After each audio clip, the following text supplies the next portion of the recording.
Buongiorno, buonasera, benvenuti amici. Welcome, my friends. My name is Vincenzo, and welcome to my channel, Fountain Pen Therapy. Well, folks, this is episode 2 of the weekly recap. If all goes well, this recap should be published on YouTube on February the 3rd, or perhaps the 4th, one or the other. And it's my second episode. I think the first one went very well in the sense that I got some very nice comments, and everybody's encouraged me to go on. This thing eventually, I can tell you, will probably turn into a live sort of a show, so that I can have some interaction. I think that's what's missing right now in my fountain pen therapy. I need you folks to be there. I need you guys to be, I need to read your pulse, and I need to read that pulse as it happens. The advantage, of course, of taping it beforehand is that there is no wasted time. I'm not scrolling down and looking at and reading comments, etc. And that can be a bit tedious for some. And some, in fact, have suggested to me in the comments that they prefer to have this kind of a concept or this kind of a format where I provide you with some insights, some news, some trends about pens, about fountain pen accessories, about inks, about journals, etc., as opposed to going through a live process where half of the time is spent reading comments.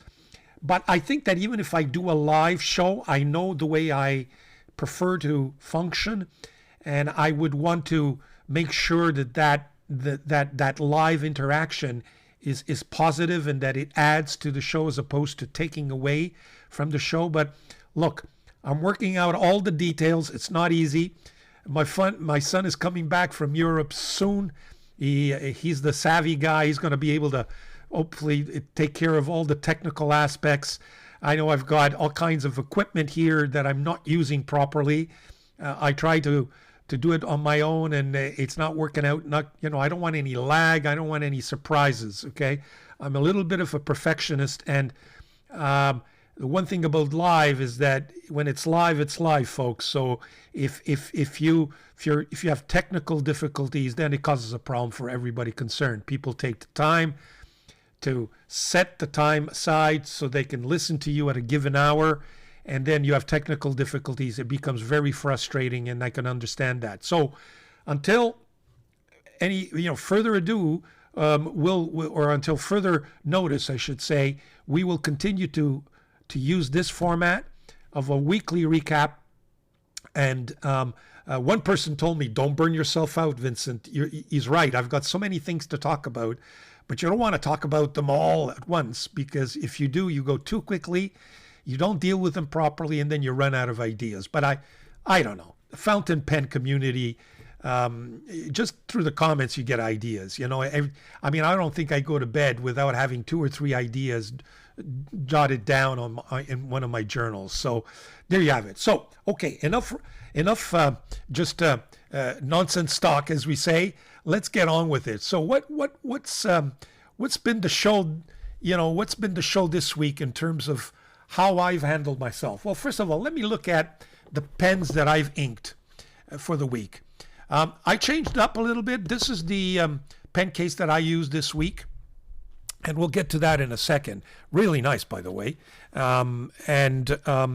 are the pens that I inked this week. Let me just kind of pull that out for you.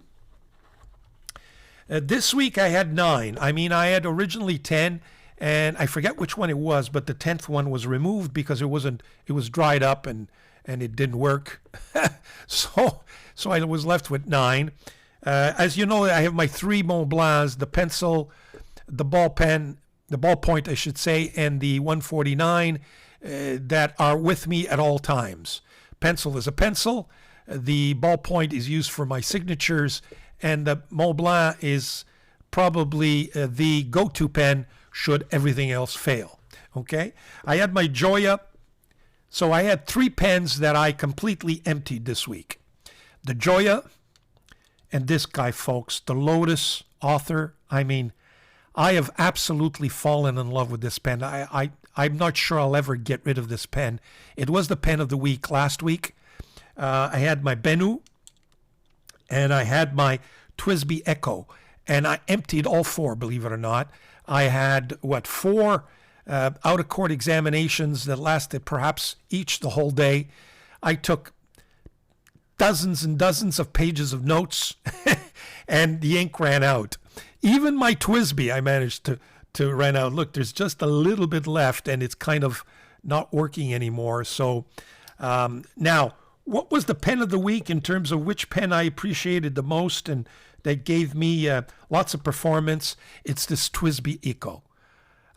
When I did the review of this, I told everyone that this was kind of a discovery for me. I had TWSBI, the five, what do they call them, the 580 ALs, etc. But because I liked this, rose gold trimming on this beautiful blue indigo, I thought I'd order it. It costs a little more than just the regular Echos, but let me tell you, with this 1.1, beautiful 1.1 stub, this is really a go-to pen for me. And it's almost done. As you can see, the little bit of ink that's there, it's kind of dried up on me. So I emptied this out, and it was my pen of the week. Really worked well. Disappointed with this Safari calligraphy nib 1.1 stub. It doesn't have a breather hole. The tines are too tight. I'm going to have to replace that reluctantly and replace it probably with a broad or a medium. Otherwise, this pen is not going to get any use. And I did revive it because I thought that this pen could be very useful for my everyday office needs. So I haven't given up quite yet on the Safari, but I've got to change the nib. I did not use my Asvine amber that I had ordered last week, or that I received last week. It's inked. It's got some brown ink. I didn't use it at all. I stuck to all the blue inks for the week. I did use my my Ongdian M2. I got to tell you, that slippery section is a little bit of a pain, but that nice smallish nib and small line kind of allowed me to fill in my agendas and my journal, a daily journal, and notes and to-do lists very finely, thank you. So this was used. And of course, my Stardust is there all the time. It's got red ink in it. It is a 1.5 stub, so a little bit thick, but it's red. Red for me is correction or highlighting certain parts of my notes where I want to make sure that I catch. It's a little more important than the rest, so that there's always a red ink pen in my go-to pens. For the time being, it's remained. So a lot of them kind of repeated from last week. Some were changes. I think next week I'm going to make some major changes, but for the time being, those were the pen of the week. Now, that brings me to discuss pen cases. I ordered this pen case, believe it or not, on Amazon. It's a 10 pen case. No, is it 10 or 12? 1, 2, 3, 4, 5, 6, 7, 8, 9, 10, 11. So, sorry, 12. So I had 11 pens and not 12, but it's a 12 pen. Very, very nice. I think I paid this somewhere between $45 and $50. I will put up the price up on the screen. A little bit cheaper than what I bought. I have two others like that that I bought on Etsy. This is one of them. Now, is it because maybe this is real leather and this isn't? I'm not sure. This sure as hell looks like leather, but maybe it's fake. Maybe it's just plasticized, but it does the trick. This is very nice. I bought it from, a small operator, more of an artisan, and I did want to encourage him. So I bought this on Etsy. I think maybe $30, $35, $40. I put the price up. Then I got this one, and a gentleman was very nice. He actually got my logo, Fountainpentherapy, put on the pen case. Very nice, good quality. So these are two that are very similar to this one, but I got to tell you, this one at 12 was much cheaper. Again, is it because it's not real leather? Maybe I'll put something on the screen. I'll do a little more research. I should have come with that ready. But regardless, I think this thing functions really nice. Look at that. Really, really nice. Check it out on Amazon. Of course, the most expensive one of this kind is this Esterbrook that I have, with very nice lining. They have a different version with a snap, but essentially the same thing. It's got some very nice features. It works really, really well. And what I like about this one is you can just pull it out and have your pens, as opposed to having pull out that interior sleeve, if you will. But also very, very nice. I also use quite often these pen cases. There are 3 pens. Sometimes I need to go to a meeting outside of the office and I don't want to drag along 12 pens, so I will pick the 3 go-to pens, put them in here. If I need 6, then I got 2 of these. One is a Girolamo, and the other one came with my pen that I ordered from Italian Pens, which was very nice. They added this to the package. It was part of the deal. So those are also some pen cases that I use. I have this soft pen case that I never use. Got to tell you, I'm not in love with this. For some reason, it's just not officey like, if you will. So maybe it would have been just as efficient. I use it sometimes for my videos. I put the videos, it gives some color to my intro videos, but I don't find myself really using. I don't believe I've ever used this type of, I've got others similar, and I don't recall ever using them. It's just too bad, but I have it. It's there, and it is much lighter, by the way, and so this could be something to be used when I go traveling, but tough luck, I haven't used it yet. So there you have it. Now, that's it for pen cases, and maybe we'll revisit this in a more detailed fashion. I've got a bunch more, but these are really all the go-to that I use almost on a daily basis. There you have it. Now, let's the next thing that I like to look at is take a look at the pens that I've received this week. So let me put away this pen case, and we'll go over to my overhead camera and speak about cases. This is one of them that I have about 4 or 5 of these. As you can see, they have a top tray with the window, with the display, and then I have 2 inner trays, and these are all the pens that I want to take a look at today with you. So this is a nice, and I put the price and the where you can buy it. I think I bought this on Amazon for $30-$40. I have quite a few of these, so they come in very handy. So here are the pens that I'd like to talk to you about this week, and these are the pens that I received on this side, and these 2 are there, and I will explain that in just a couple of minutes. First of all, I like to talk about this guy. I really like the Dieman D5 Qin Dynasty. I have the green one with the red clip, and I saw this on Amazon. They have this blue one and a purple one, and I couldn't resist. Had they had this blue one from the very beginning, it would have been my number 1 choice, to tell you the truth. But now I have 2 of these pens, and I really don't regret it. The next thing is I may very well take the jump and buy the Dieman D5 with that gold nib.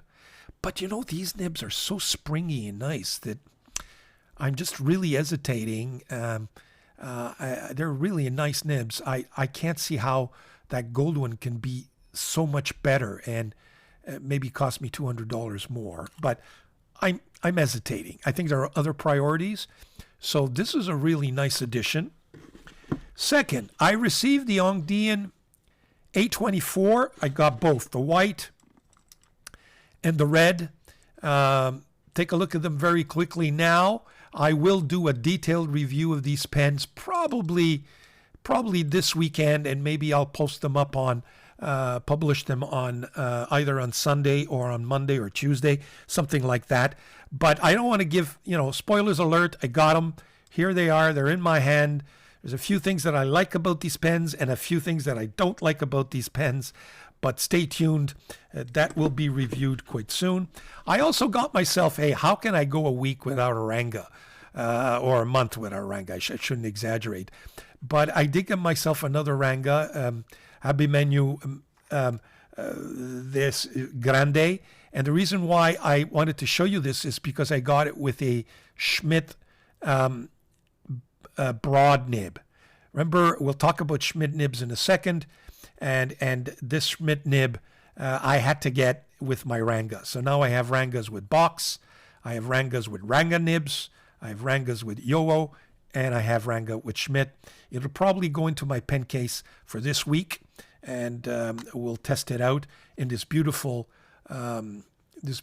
ebonite, different color, a little more of a matte color as opposed to a shiny, not totally matte, but semi-gloss, if you will, and really nice pen. I got to tell you, the section on these Rangas are just this model. It's just exquisite. It's a really juicy pen, but at the same time, the section is not too thick, but it's got some good weight, some good girth. They write so beautifully, and they're so well built.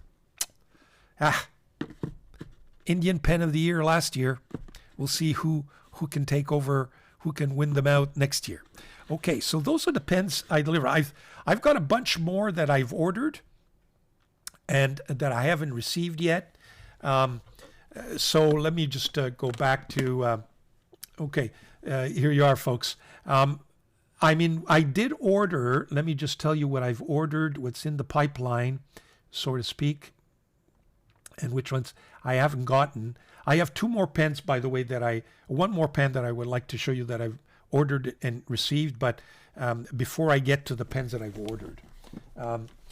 You'll recall that I'm keeping my promise to find, fine writing instruments from Italy, and maybe once a month present to you some alternatives that don't cost, more than $200.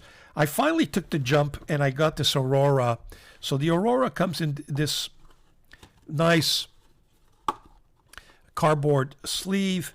It has a nice cardboard box. Inside the cardboard box is the actual pen case, if you will, brochure with the international warranty. Nice pen case, folks. Look at this. Very nice. You open it up, and there it is. It's the Ypsilon. I finally took the bite. I think one viewer said, "How come you don't review Auroras? How come the Aurora doesn't form part of your list?" First of all, Auroras are really expensive, but this one isn't. And it's not nearly as performing as the main pens they have, and it has a number 5 nib as opposed to a number 6 nib. But you know what? I will be reviewing this pen, so that's another surprise for you, the Ypsilon. I'm going to test it. I'm going to see if that nib is as juicy as the other Aurora that I have. And the other Aurora is almost a vintage 88 model, piston filler with an 18 karat nib that is so flex. Look at that point there. Really nice. It's a piston filler with a large window. So when we do the review, I'll probably be comparing these two pens and the two nibs just to give you an idea of what Aurora can bring to the table. It is a beautiful pen. But like I said, folks, it's not a $200 pen. This one is less than $200. In fact, very nicely priced. But this one isn't. And most of their pens these days are, $300, $400, $500 and plus. But this one, the Ypsilon model, is not. So there you have it. I did want to mention to you. So that's in the pipeline. We're going to be doing a review of that pen sometime very soon. And it probably will be my Italian pen of the month, if you will. So there you have it. Now, what else do I need to talk about? Yes, what have I ordered? Well, I haven't received my Jinao 9016 yet. You remember I ordered that pen. I've also I haven't received yet my Majon P138, putting those up on the screen for you as we go along. These two should be a fun addition, I think. The Jinao 9016, as you'll see, has already been reviewed by at least one reviewer that I follow. I have received the Jinao 2024 Ear of the Dragon cap in replacement, and we'll see that in a second. I think I mentioned it last week. Not received my Admok M800, which is, I think, an imitation of the Pelican M800. I've also ordered a Winsung 699 because, as I mentioned last week, I want to get used to that pen because I'm really considering getting the real thing, which is the Pilot A23. I'm doing some research. I'm doing some review. I'm looking at reviews. I've got to make up my mind as to whether or not I will be buying that or maybe a Pelican M600 or a Pelican M800. I've added to the list a Fuluin carbon fiber pen that you'll see up on the screen. This thing should be fun. Hopefully I will receive it soon. And what I discovered is that there is a Jinao 9019 out there with a limited heartbeat medium nib. I will show it up on the screen. There you have it. That's in the pipeline as well. So I should be getting those sometime soon, and they will all be either reviewed in this format or in their own independent review video. So there you have that. Now, is there anything I would like to mention about ordering and deliveries? Let me just look at my notes. No, that's it. Now, let's go back and talk about inks. What do I have to say about inks this week? A couple of things. First of all, I do want to mention these private reserve infinity inks. I've ordered a bunch. I think I've got a couple of more colors. This is the infinity blue, the turquoise, the infinity red, and the infinity violet. They're supposed to be very wet inks that keep your nibs nice and wet and keep them from drying. And I've been testing these inks. So I've inked a bunch of pens and I've left them aside, and we'll see how they perform. The first test that I'd like to present to you is with this P50. And just give me a second. So we'll go to my overhead camera just to see how it performs. I don't know how it will perform. You'll know as much as I will. This P50 was inked when I did my review, and I posted my review on November the 19th. So the chances are that this pen was probably inked on or about mid-November. We're now almost, beginning of February. So I think, December, January, 2.5 months have gone by. It has the Infinity turquoise ink. So it has this ink in the barrel, in this piston filler. And let's just see how this pen writes.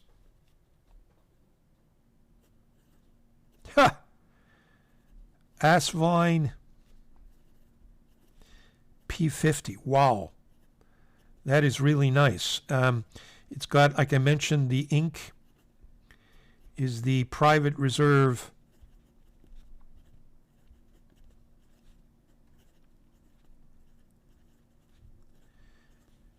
Infinity ink, and it's the turquoise. I got to tell you, I don't know if the camera can pick it up, but it's really wet. Really, really wet. Not a problem there. There's a little bit of skipping there.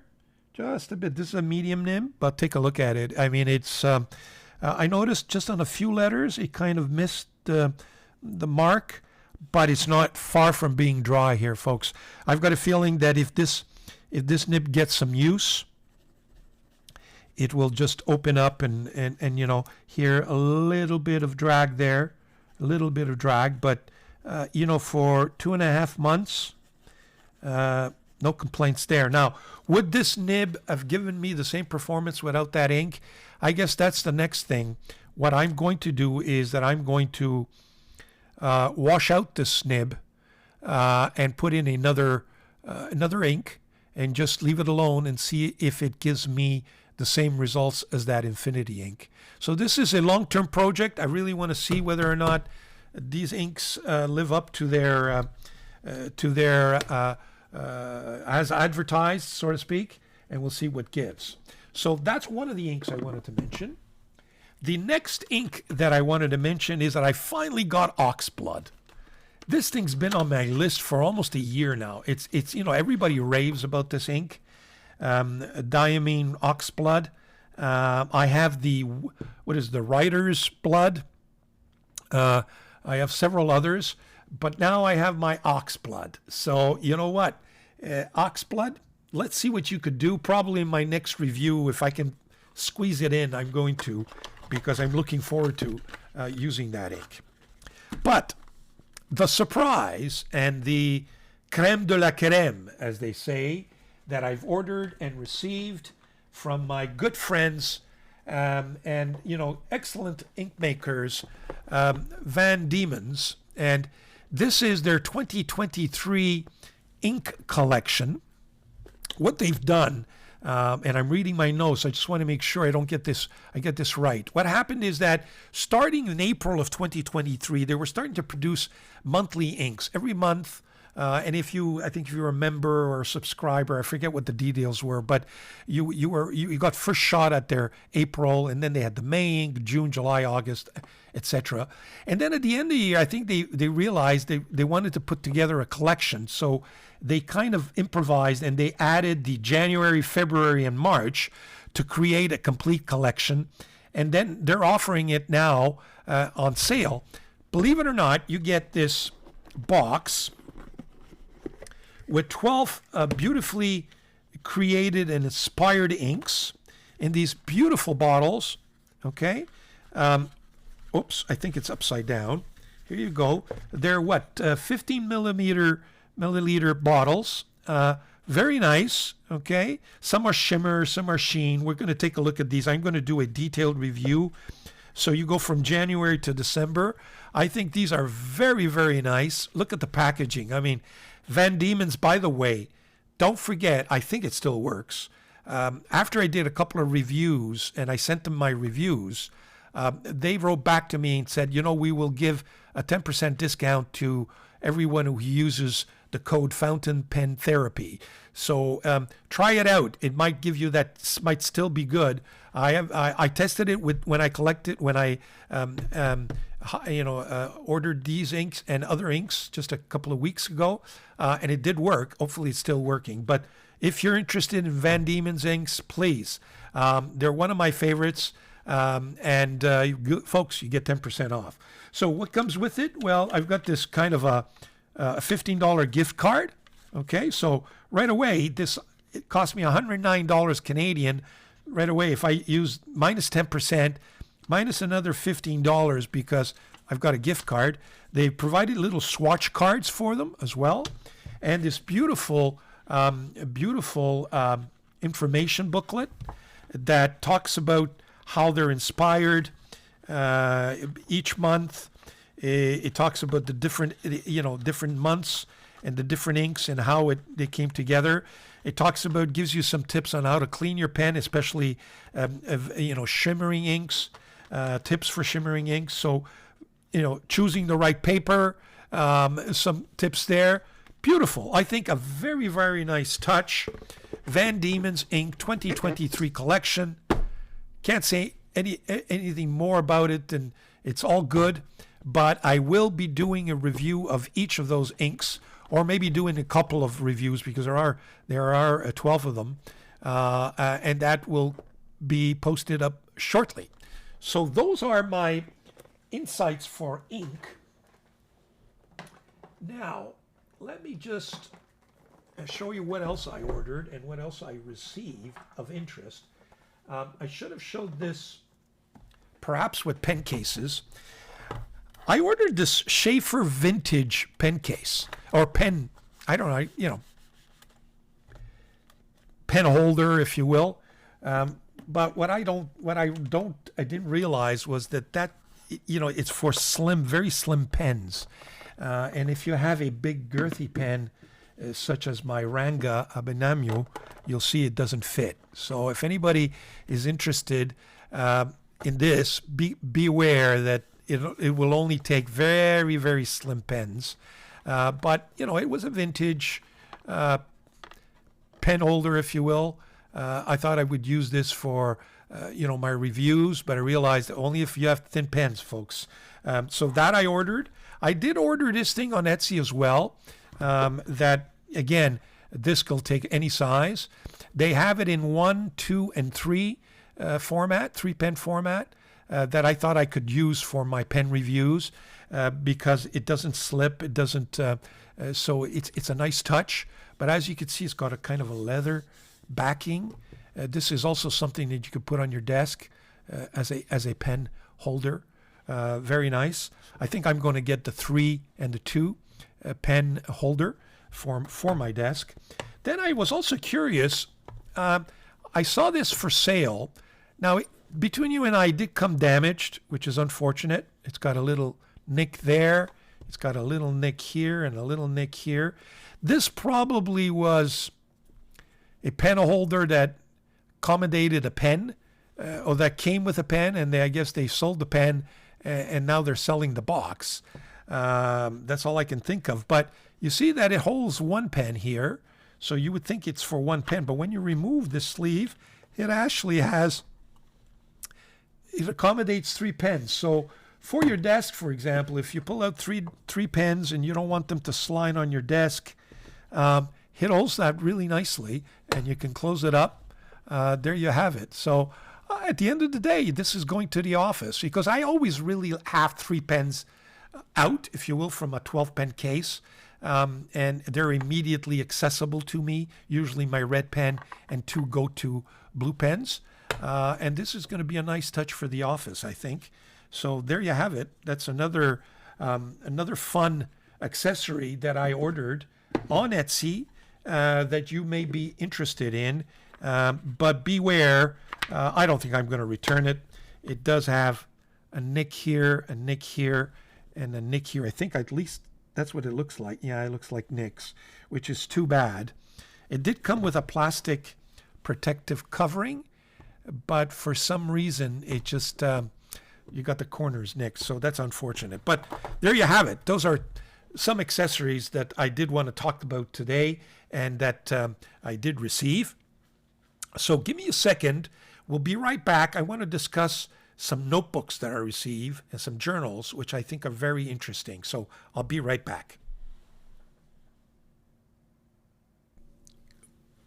First thing is to mention that over the last 5 years, with this year excluded, I've been using as a work agenda the famous Obonichi cousin, which is an annual agenda.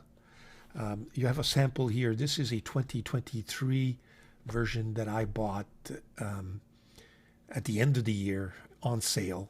Okay, so and I'm using it as really as a journal to keep up with my fountain pen workflow, if you will.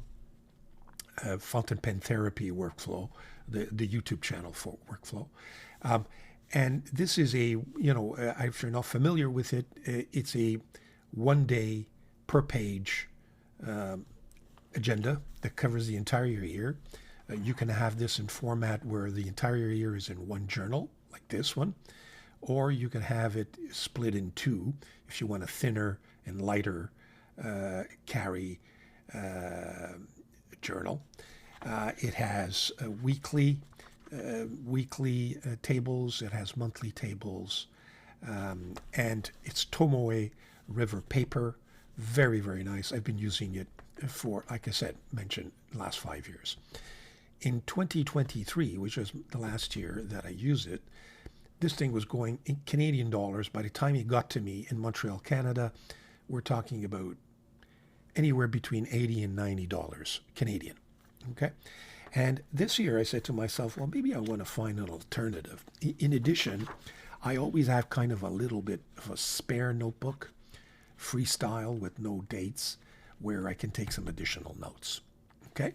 And I said to myself, I wonder if I can find an alternative. And there was one alternative by the name of Sterling Notebooks, which was, much, more reasonably priced, and I think it's a Canadian outfit, so it ended up costing me a lot less. And I do have that journal, and I've reviewed it. But recently, I found another replacement for this, and that is a notebook by the name of Kinbor, Kinbor, and it's Chinese, found it on AliExpress, and it's now become my daily office. It does exactly the same thing, if you will. It may not be in full color. The Albanici has different colors for different months. This one is all gray scale, if you will. The difference is also that in the Albanici you have some Japanese writing there, annotations, sayings of some sort, I don't know. But here you don't. So here you've got a full daily, you've got the month at every 2 days, and it's a daily, 1 page per day. Same thing, it has monthly and it has weekly tables. Okay, so I'm not sure. I read somewhere that this is Tomorrow River paper. It sure writes like it. Okay, I can tell you, I am absolutely thrilled with this product. And folks, I'll put it up on the screen. I believe it's anywhere between $20, $30, $25 or something. So I save almost $60 plus. And as I did in the past, when I ordered the Albanici, I always ordered the A5 size, and I would order a smaller A6 size with a free, with other additional notebooks from Albanici that had no dates, just freestyle, so for additional note-taking. And lo and behold, I found the same thing. So now I have the Kinbor A5 size, and I also have a Kinbor A6 size that does exactly the same thing. Okay, this too, Albanici style, was going for anywhere between $70 and $80 by the time it got to me, and this I think is also $20, $25. In terms of freestyle, same thing. Freestyle notebook, grid paper. Okay, excellent fountain pen friendly paper. I've got the A size and I've got the A6 size. So folks, I'm recommending this. I think you should take a really close look at it, especially if you're interested in replacing your Albanici, because for price considerations, I think it's an excellent product, and I highly recommend it. So there you go. That's my recommendation, if you will, of the week for fountain pen friendly journal that I recommend for you. It's already on my list of one of my guides, my second guide, part 2, but I thought I'd emphasize it and show you the 4 different products that I've managed to compile since that review. And can't go wrong, I'm telling you. Let me know if you know the product. Let me know if you've had similar good experiences or bad experiences. I'm almost interested, and if you can share it, all the better. The community will know more. Okay. Now, what's the next topic I'd like to cover? Well, the next general area is, I think, one of the areas that I really enjoy is, my opinion on something or trends or some news worthy items that I think are worthy of consideration for a weekly recap. The first thing I'd like to discuss with you is how I've, I think, become more and more conscious this year, more than any other year, and maybe it's because of the YouTube channel, is how tastes evolve. And in terms of one of the tastes that I think personally has evolved is my taste in nibs. And the evolution has taken place in two areas. Firstly, I think the Chinese pen craze of last year, where excellent products with excellent nibs surfaced. We had Pen BBS and Mahjong the year before that made some excellent products. But last year, I think Dieman came to the fold. Winsung also improved. Jinhao has been and continues to be there. And their nibs, I think, are outstanding and not expensive. And so I've grown away from the stub nib that I insisted be in almost every pen. Even a beautiful pen that I ordered with some nib other than stub, I would end up replacing that stub nib or that nib with a stub. And typically it would be a Yowo stub, either a 1.1 or a 1.5. Originally I liked the 1.5. I then scaled down to a 1.1. My number 5 nibs, I would use a 1.4 stub. Again, Yowo. I would stay away from Bach. I didn't like the Bach stubs. And now with Dieman offering, Jinhao and all the rest of them offering nibs that go anywhere between extra fine and medium, most of which stop at medium, I've learned to appreciate a fine nib or a medium pointed nib, and I've learned to appreciate the line and starting to learn how to write with them a little more. The fun part about a stub, for me anyway, is it automatically improves my handwriting. And so you grow fond of the stub because it's just, for me, I don't know, it's just an easier writing and a much more fun writing experience. But you know what? I've had a lot of fun with fines and mediums, especially from Dieman. Those springy nibs have really got me going, so to speak. And then I discovered, in my hunt for paper, fountain pen friendly paper, I discovered some of the cheaper papers don't do very well with stub nibs for two reasons. The stub nib can be a little more italic than cursive, so I would end up scratching the paper. There would be a lot of feathering issues, and you can see right through the paper on the other side. A lot of bleeding, etc. So I realized that I couldn't always use stub nibs, so I scaled down to broads. So I discovered the broad nib as well, and that's become part of my daily workflow as well. And that's, again, an evolution on my part. The other thing is that rather than just consistently order Yowo nibs, I've now discovered the Schmidt nibs. And in that regard, I think I'd like to get a little bit deeper into my Schmidt nib collection, if you will. So you have before you all of the pens in my collection that now have Schmidt nibs, and I'm adding to them because I find them to be an excellent writing experience. First of all, we have the Scrivener number 5 medium Schmidt nib, which I've reviewed recently. Very nice, gold colored. This is a pen that I've resurrected. It's been in my pen collection for a while. It's not an expensive pen, by the name of the Ohto, O-H-T-O. It's Japanese. And again, it has a gold Schmidt fine number 5 nib, which I'm going to reintroduce in my daily flow, if you will. Then we have this AdMock product that I've mentioned.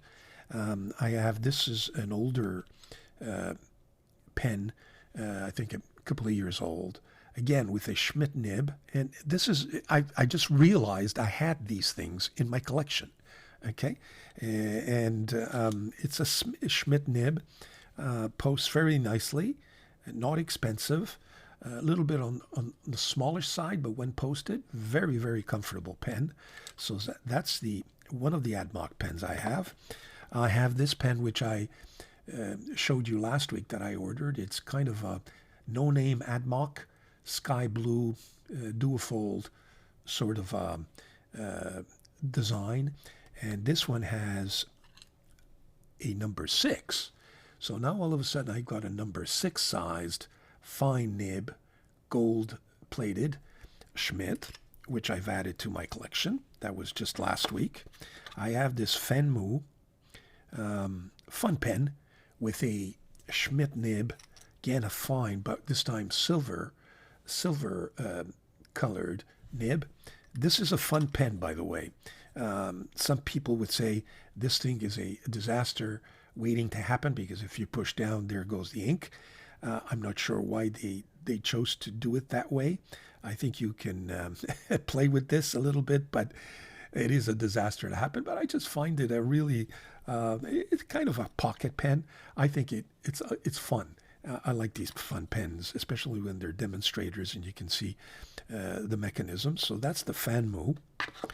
Then I have this product, which is, I think, a very underrated Chinese Liy, I believe it is. So it's Live in You. Take a look at this pen. I mean, the chatoyancy on this Blue Galaxy kind of designed resin is really, really nice. It's got, again, there you go, the Schmidt fine nib. It's kind of on the small side, but with, again, that Schmidt nib just makes it such a great writing experience. I have two, for the time being, two Live in You pens. I have this other one. Take a look at the resin on this small little pen. In fact, I've forgotten that I had this pen. It should have gone in my pocket pen collection, and even in my, should have made my top 10 last year. I just forgot I had it, but there you have it. It's in that Schmidt nib, because what I did is I just went through all of my pens and made sure that I pulled out everything that had a Schmidt nib in it, and that I didn't even know I had a Schmidt nib. So there you have it. And there is another much bigger model of the Live in You. I think I'm going to purchase one. It's roughly $100, anywhere between $70 and $90, with some beautiful resins, and that would have a number 6 size nib. So I'm looking forward to adding one of those pens to my collection. And then, of course, if you saw my Ultem collection, I've ordered these no-name EDC kind of eBay pens, a pocket pen, which is very nice, with a Schmidt nib, and just a full-sized pen with the Schmidt nib again. Again, those are all fine. So I am looking forward to adding medium and number 6 nibs. Of course, you have my Benu, the Benu pen that I mentioned to you was in my daily or my weekly run, if you will, and that the Benu has the broad nib, so that should be added to this listing. But I thought I'd share with you my recent rage, if you will, for Schmidt nibs, and I'm really enjoying them. And stay tuned. I think I'm going to be adding to them. So there you have the Schmidt nib, which I think has become, for me anyway, a particular trend. Now, there is another trend that I would like to speak to you about, and I'm not saying that this is the first time, or if it's a recent trend or not, but it's something that I've been able to more and more appreciate, I think, and I've seen more and more, and that is the wood fountain pens. For some reason, I don't know if it's because of some recent reviews, but I've seen an emphasis on wood pens. Now, have they become a recent craze? I don't think so. I think wood barrels and wood caps, cap pens have existed, for a long, long time. But for some reason, I just think they're under the radar a little more these days. And let me explain. First of all, just in the recent weeks, we've seen Inquiring Minds have two reviews that put some emphasis on wood pens. You have one that spoke of the last one, ebony versus ebonite, where he reviewed a Wancher pen versus a Eureka pen. Put it up on the screen for you. He also reviewed just a few weeks earlier this new edition. It's kind of a three years in the making, as he puts it. He had received a kind of a pen that was going to take off, and it took years to put into market, if you will. And finally, the Ashira Aeon pen that he reviews, which is just a beautiful writing instrument, a little more expensive. And I believe Chris Rapp does a similar review because he too had received a pen for review, but wasn't able to because he was asked not to until the pen kind of went on the market, if you will. So there you have two well-known reviewers recently focusing on wood pens. Then you have Samuel Naldi, just in this week's review, reviews luxury wooden pens. So again, kind of an emphasis there. You have Figpoot, who just put up a recent review, Pens by Casey. Again, emphasizing on a particular wooden product. And this is just a few, but I believe in the last month I've seen anywhere between 6, 7, 8 videos reviewing wooden pens. And that's not to mention all the other pen makers like Leonardo and even Vranga, I would tell you, that would, have ebonite pens with ebonite that resembles wooden grains, if you will. And then, of course, we have our Hongdian N24 that has just come out, which is, as we've seen, given some problems. So that got me to look at a little bit about Chinese pens as well. And you have the following pens, and this is just a sampling because I could have gone on and on. You have the Majon M1000. Put it up on the screen. The next one you'll see is the Hongdian 660. As you can see, beautiful wooden pen. Even the Majon Q1, the small little pocket pen in different wood grains. You have the Majon M6 up on the screen. You've got the Hongdian 6016, as you can see, another wooden pen offering. You have the Hongdian 1866. And then, of course, more recently, you have the Hongdian N24 that we've seen and that you've been able to see. Several reviews have come up recently. So that brings me to my own. I said, well, what kind of pens do I have that are, that have wood in it? And this is what I've been able to compile quickly. This forms, if you will, my wood pen collection. I just ignored the A24 for a second, but it's there for a reason. First of all, I have this Jinhao.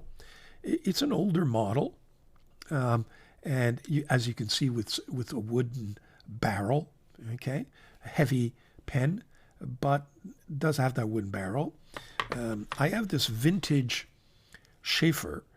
I'm not even sure if maybe this pen is worth something. I haven't used it. It probably needs a little bit of revival. And I'm not a vintage guy. I can probably give this to Inquiring Minds, and he can probably, change the sack and change, maybe just fine-tune the nib, etc. But maybe I should start to get into it. But this is a Schaefer with, wood. So just to demonstrate that it's not a new thing. This thing's existed, I don't know how many years. I have this Italian pen from a outfit by the name of Roberto Capucci, with silver trimmings, 925 silver trimmings, and wooden barrel, wooden cap, wooden bottom finial. We'll get to this beauty in a second.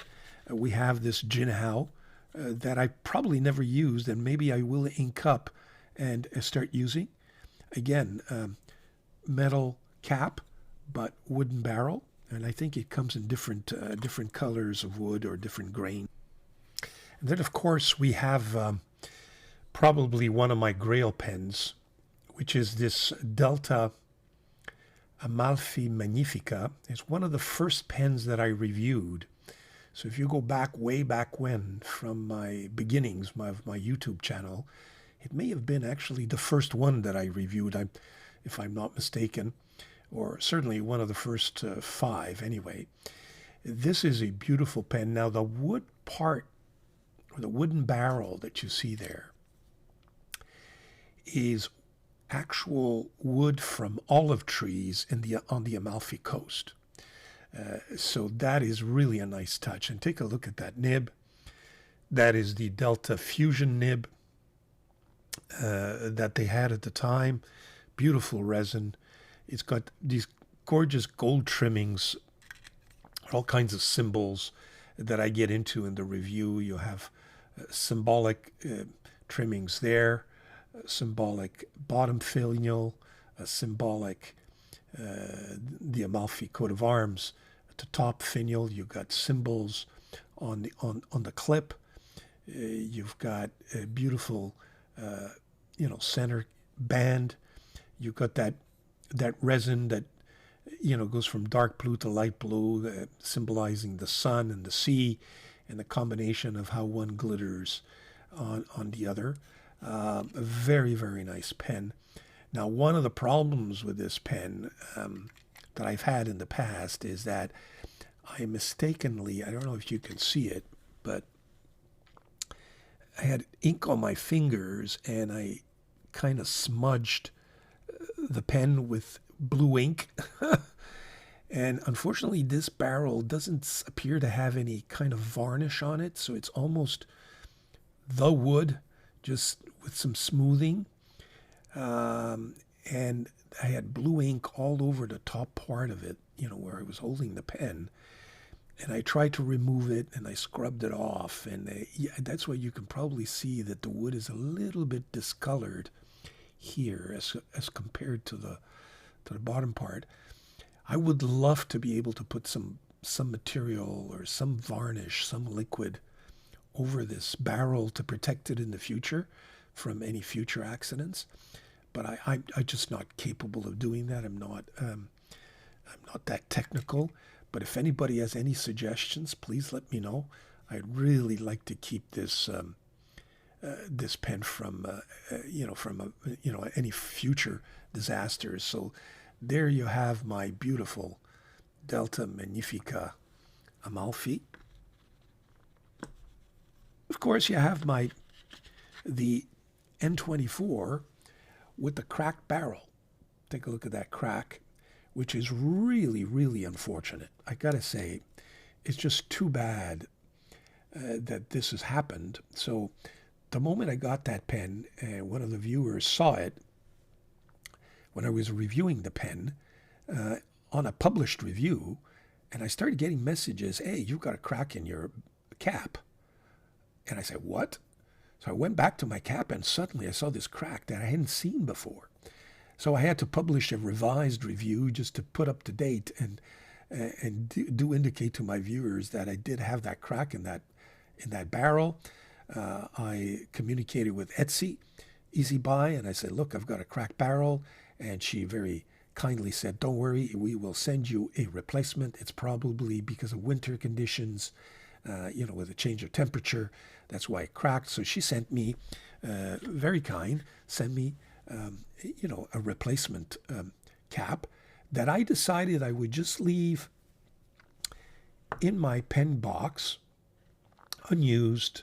I would continue to use the cracked one just to save this one, if you will. And lo and behold, this week, there you have it.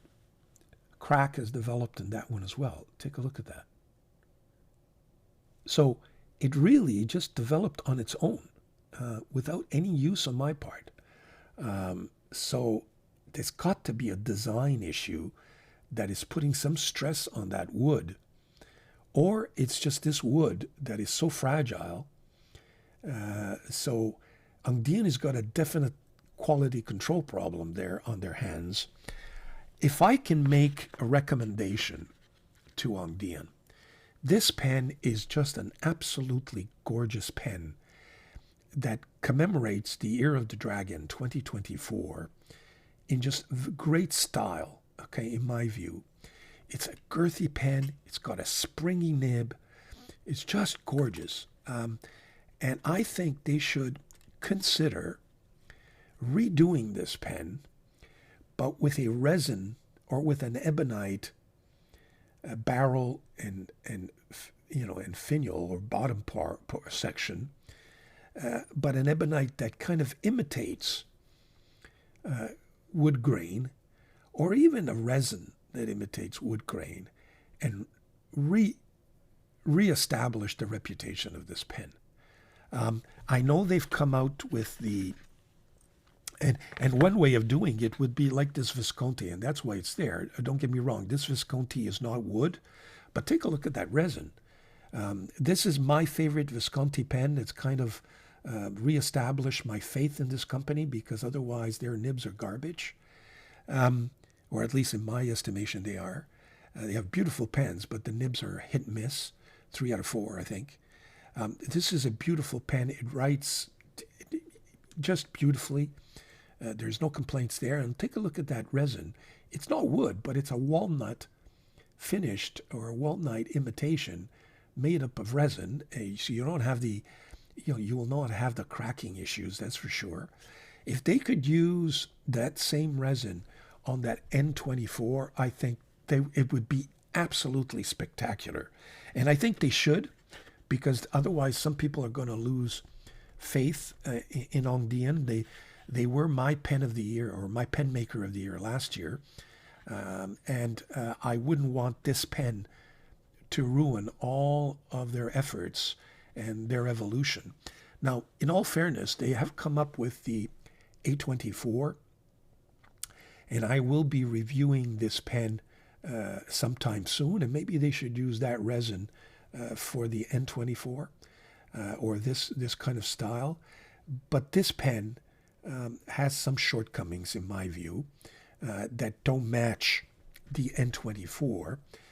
It is a different style, but I don't want to get into the details. You'll see my detailed review probably in a couple of days. So, Dieman, I think you owe us an N24 with a different capping and different bottom section, and maybe you could salvage a real messy situation, in my view. I will be speaking to or writing to Easy Buy to let them know that this is happening. Look, I'm not going to ask for another replacement cap. I think it's just going to be a waste of time. I'm not going to ask for a reimbursement either. I want to keep that in my, if Easy Buy wants to give me any compensation somehow in any other way, I will let you know if they do that. But I think they have to know that this is a definite issue. They have to reach out to Dieman, and I'm going to be advocating to Easy Buy that they redo that pen with a proper either wooden cap, if they want to insist on the wood grain, or replace it. There you have it, and let you know. Maybe they will listen. Maybe they will listen. So there you have my my own wood collection, if you will, or wood pen collection. So that kind of wraps it up for me, folks, this week. I hope you enjoyed it. I've tried to diversify and try to provide to you some, a kind of a spectrum of ideas there in terms of products, in terms of orders, and what's in the pipeline, what's out there in terms of in our fountain pen world, and what's a trend and what isn't, with my own reflections. So, grazie molto. Thank you very much for joining me. Please stay tuned for my pen reviews. A lot of you are watching but are not subscribing. I would really appreciate if you can subscribe. It's good for the YouTube algorithm, and it makes the channel all that more interesting. Stay tuned. Live show may be coming soon. As soon as my son comes in and the computer savvy guy takes over and sets me up, I might consider it, but let me know. Let me know in your comments. Do you prefer it to be this format or a live format, so that I can, make a final decision in that regard. So thank you very much. Have a great week. Enjoy your pens. Be well. Thank you.